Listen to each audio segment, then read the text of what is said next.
Assalamualaikum warahmatullahi wabarakatuh. Perkenalkan, nama saya Ahmad Andrian dengan NIM 1922426344 di mata kuliah eh, Mikroprosesor 2. Berikut ini saya akan menjelaskan tentang mikroprosesor. Mikroprosesor. Definisi dari mikroprosesor. Mikroprosesor adalah sebuah chip atau bisa dibilang IC Integrated Circuit yang di dalamnya terkandung rangkaian ALU, Arithmetic Logic Unit, rangkaian CPU, control unit, dan kumpulan register-register lainnya. Mikroprosesor disebut juga dengan CPU, Central Processing Unit, atau yang biasa digunakan sebagai otak atau pengolah utama dalam sebuah sistem komputer.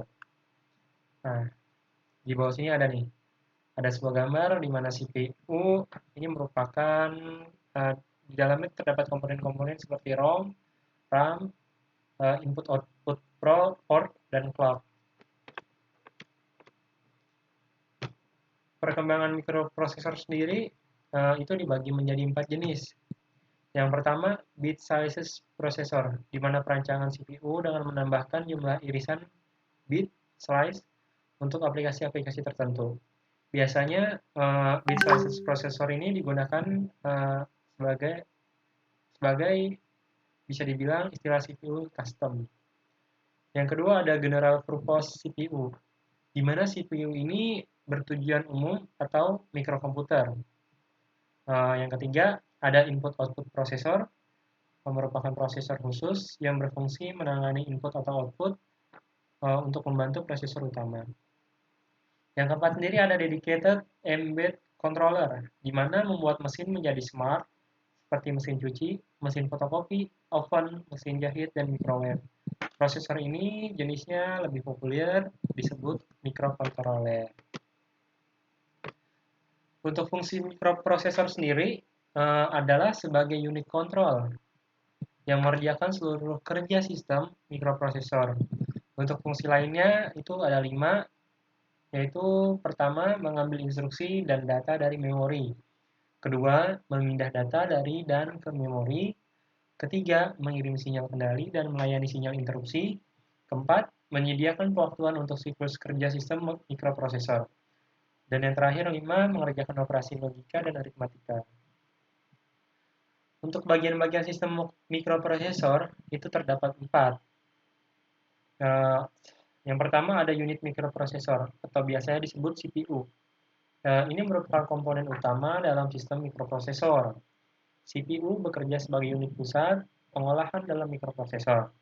CPU juga tersusun dari control unit, ya di mana fungsinya adalah untuk fungsi kendali terhadap komponen luar dan input-output. Kemudian ada arithmetic logic, yang merupakan bagian dan fungsi untuk melakukan operasi aritmatika dan logika. Register unit merupakan sistem tempat menyimpan sementara dalam bekerja. Yang kedua ini bagiannya adalah read only memory, ROM. Merupakan memori program yang hanya dapat dibaca dan bersifat permanen. Jadi biasanya kalau ROM ini udah bawaan dari si device-nya atau dari sistem mikroprosesornya. Yang ketiga ada random access memory. Ini berfungsi sebagai penyimpan data dan instruksi program yang bersifat sementara. Isi RAM dapat diakses secara random atau tidak dapat mengacu pada pengaturan letak data. Yang keempat ada unit input atau output, I/O. Ini biasanya untuk sistem operasi untuk perangkat yang ada unit inputnya seperti apa? Contohnya mouse, keyboard, print sebagai outputnya. Nah, kemudian apa sih perbedaan dari mikroprosesor dan mikrocontroller? Untuk perbedaannya sendiri itu dari sisi mikrocontroller dulu ya. Dari mikrocontroller perbedaannya ini merupakan komputer mini.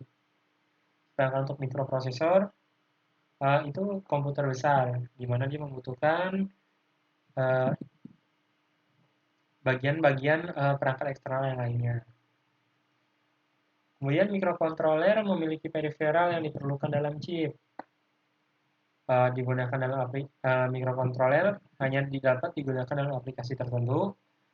Kemudian karena sifat mikrokontroler ini mini atau kecil, jadi dia hanya membutuhkan daya yang sangat sedikit. Jadi lebih hemat daya. Sedangkan untuk sisi kecepatan, prosesnya adalah 8 MHz hingga 50 MHz. Sehingga ini nggak bisa digunakan untuk sebuah pekerjaan yang kompleks, sifatnya kompleks atau banyak. Untuk mikroprosesor sendiri, itu dia memerlukan RAM eksternal untuk melakukan tugas. Terus digunakan untuk komputer karena merupakan otak komputer.